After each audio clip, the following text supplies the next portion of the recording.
Rawapening adalah danau alami seluas 2.667 hektar yang masuk wilayah Kecamatan Ambarawa, Bawen, Tuntang, dan Banyu Biru di Kabupaten Semarang, Jawa Tengah. Rawapening menjadi lahan pencarian warga sekitar dengan menjadi petani atau nelayan pencari ikan. Potensi agrowisata Rawapening juga sangat besar. Sayang, di balik itu semua, Rawapening menyimpan berbagai masalah. Bayangkan saja, sebelum tahun 90-an, Danau Rawapening memiliki kedalaman 15 meter. Sementara di tahun 2018, hanya tersisa 3 meter saja. Jika tidak ditangani dengan serius, Rawapening dipastikan akan menjadi kenangan.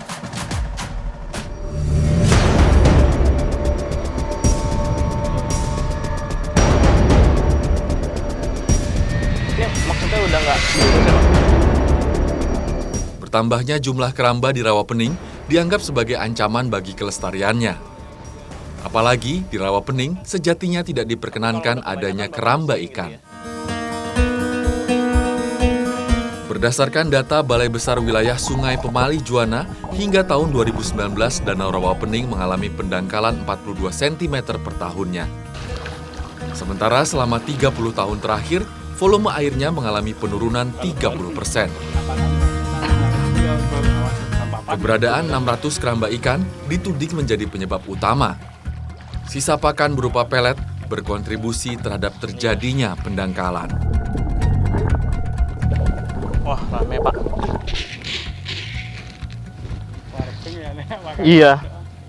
Keberadaan keramba di Indonesia tuh sebenarnya masalahnya sama, karena memang di setiap danau ataupun sungai yang ada kerambanya, permasalahannya adalah ancaman sedimentasi. Tapi kalau membayangkan ada ribuan orang yang menggantungkan hidupnya di keramba, satu orang bisa memiliki 12-40 keramba.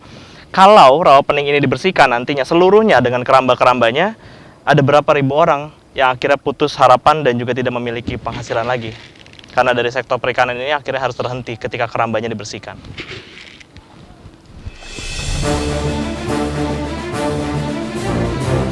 Ada 15 kelompok nelayan yang menggunakan keramba jaring apung di Rawapening. Per 3 bulan, mereka bisa memanen sekitar 2 kuintal ikan, bernilai jutaan rupiah. Mulai tahun depan, ratusan keramba yang ada rencananya akan dipindah menjadi kolam budidaya ikan di darat secara bertahap. Para nelayan keramba tentu saja menjadi gelisah.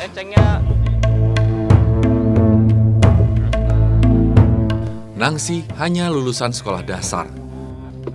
Menjadi nelayan keramba menjadi satu-satunya pekerjaan yang bisa ia andalkan untuk menyambung hidup. Entah bagaimana nasibnya jika keramba dilarang di Rawapening. Pemerintah udah ada sosialisasi belum sih, Pak? Atau omong-omongan ganti rugi atau apa gitu? Tidak ada, tapi dari perikanan mintanya ya jangan di foto-foto, tidak boleh, harus ada donain karamba gitu. Itu dari nelayan. Hitung-hitungannya udah jelas? Tidak ada. Ganti ruginya? Kalau ganti nggak ada. Ganti rugi tidak ada? Karena kan tanah yang ditempati ini, satu tempatnya tanah provinsi, keduanya tidak punya izin.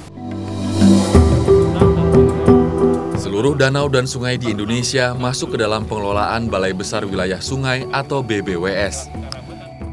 Alhasil, keberadaan keramba dan segala aktivitas yang ada di Rawapening hanya bersifat pemanfaatan saja, bukan kepemilikan. Danau Rawapening ini kan untuk masyarakat semuanya, sehingga tidak hanya 1-2 tujuan atau tidak 1-2 fokus yang kita kejar. Akan tetapi kami Kementerian Pekerjaan Umum Perumahan Rakyat sebisa mungkin mengembalikan fungsi, karena kemarin ada prediksi bahwasanya Danau Rawapening ini akan segera menjadi daratan. Nah, itu yang kita tidak mau.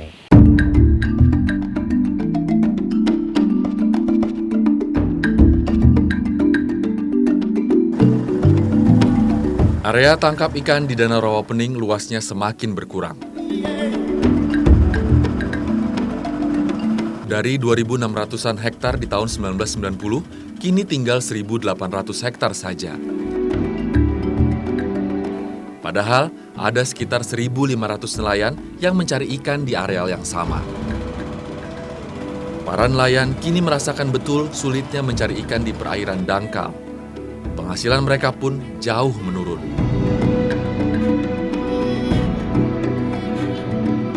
Sekitar 700 hektar area Danau Rawapening telah mengalami pendangkalan ekstrim. Rawapening yang berarti rawa yang bening, kini keruh, penuh lumpur.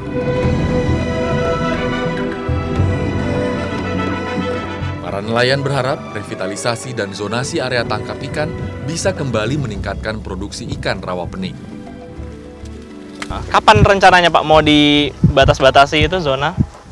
Ya ini kalau cuma mendengar aja Pak, mendengar isu-isu sesudah ini dibersihkan atau ini penataan entah itu karamba atau apapun lah, sejenis alat apapun, nggak nganu satu-satu lah. Pokoknya kita ngikutin lah anjuran dari Bapak pemerintah atau apapun gitu lah. Setiap kelompok nelayan rawapening terdiri dari 10 orang. Dalam sehari mereka akan mencari ikan di 3 lokasi. Tekniknya disebut mede, salah satu teknik mencari ikan tradisional di Rawapening.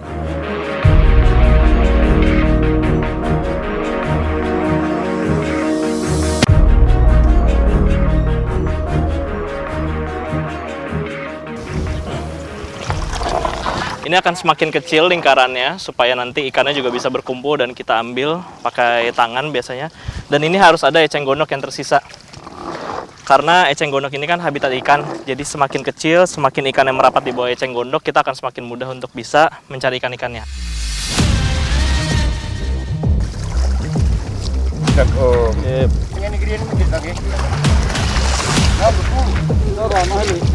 Pak, kasih Pak.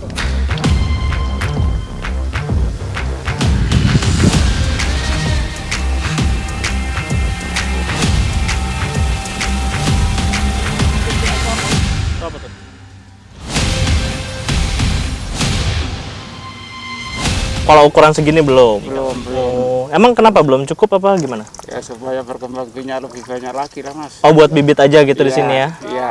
Oh, berarti ikan-ikan lain juga gitu? Kalau Iya, kecil belum semua, diambil? Iya, belum.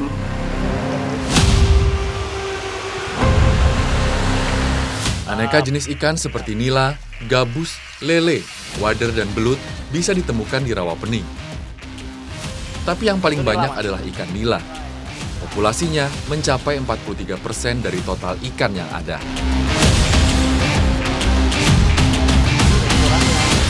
Kalau ini ikan belida juga, atau di sini biasanya disebutnya ikan peso. Nah, ukuran segini nih minimal yang bisa diambil. Kalau ukurannya kecil tadi, biasanya dirilis lagi supaya jadi bibit ikan gitu. Kalau yang ini bisa dimanfaatkan oleh warga, entah dijual ataupun nantinya dimasak di rumah. Ini Pak.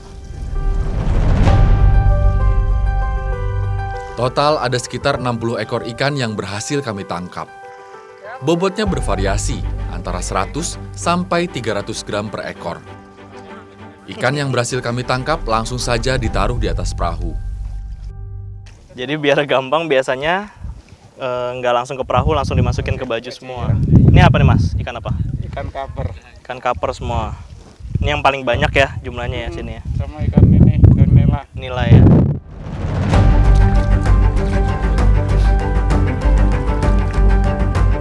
Jika merujuk pada revitalisasi danau yang telah berlangsung lebih dulu seperti di Danau Toba, nelayan tidak diperkenankan untuk menangkap ikan di sembarang tempat. Ada zona-zona khusus yang diperbolehkan. Namun di Rawapening hingga kini belum ditetapkan lokasinya, sehingga nelayan masih bebas menangkap ikan di seluruh wilayah Rawapening.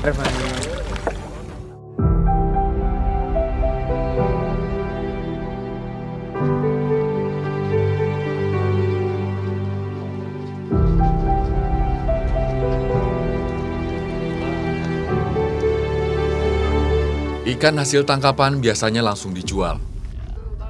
Eliana dan Indah adalah anak perempuan dari Budi yang sejak kecil ikut membantu menjual ikan hasil tangkapan. Istri Budi sudah lama meninggal. Kan kemarin ini ada yang dijual mentah, ada yang dijual mateng. Terus kalau ikan wader kan ada telur ikannya, jadi telur ikannya nanti diolah gitu, dijadikan bahan olahan gitu. Hasil dari menangkap ikan hari ini cukup lumayan. Budi mendapat 5,5 kg ikan nila, 4,5 kg ikan belida, 3 kg ikan wader, dan 7 ons ikan toman.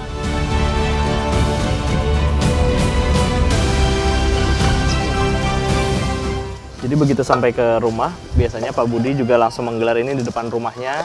Nanti orang-orang langsung beli, baik itu pengepul maupun warga sekitar yang mau masak, biasanya langsung beli sama Pak Budi. Langsung diukur, berapa timbangannya, harganya juga, ada yang langsung bayar, ada yang biasanya bond dulu ya. Jadi nanti dibayar belakangan.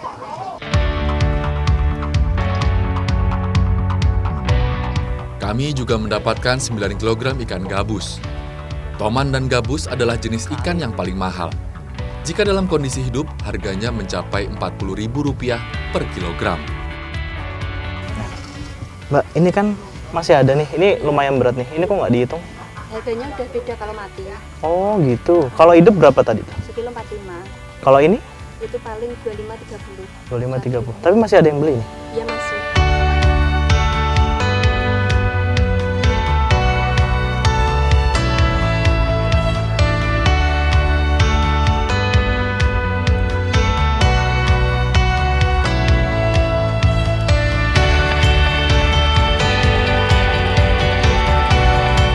Sejak pandemi COVID-19 merebak, permintaan ikan dari konsumen dan pengepul menurun hingga 50%. Untuk mensiasatinya, Eliana dan Indah mengolah ikan hasil tangkapan ayah mereka untuk dijual kembali.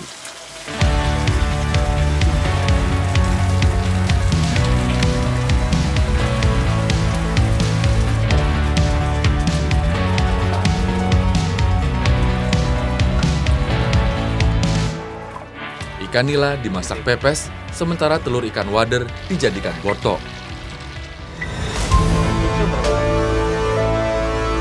Para nelayan seperti Budi sebenarnya sadar bahwa program revitalisasi Rawapening nantinya akan menguntungkan mereka karena populasi ikan akan semakin banyak.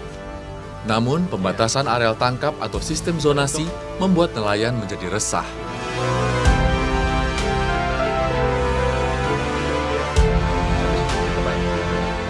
Namanya nelayan, mata pencariannya di situ. Cuma kalau udah memang itu sama sekali nggak ada pencarian, ya terus bagaimana ya kita repot gitu. Repotnya biasanya bekerja di situ terus nggak ada kan, pasti bingung.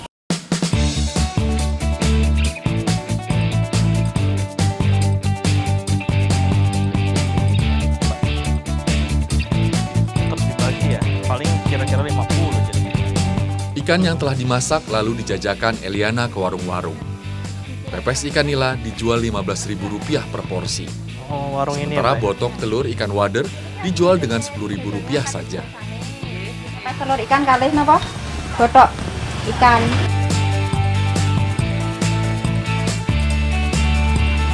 Ya, terima kasih Bu. Ya, terima kasih.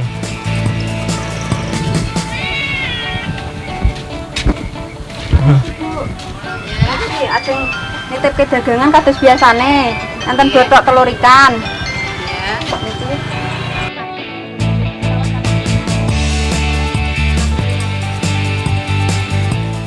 Setidaknya Rp50.000 bisa dibawa Eliana pulang ke rumah. Lumayan untuk tambahan Terima kasih, penghasilan Bu. di kala pandemi. Terima kasih Bu.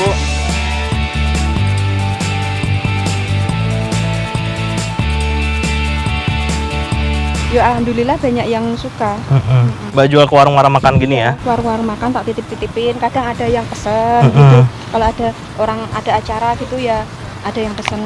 Terus buat lauk sendiri, buat makan tetangga juga banyak yang minat gitu. Kalau sisa kayak hari ini nih, itu diapain Mbak? Ya cuman paling ntar dimakan sendiri gitu. Paling masalahnya kalau buat besok udah rasanya udah beda. Udah basi ya, nggak Iya, bisa ya?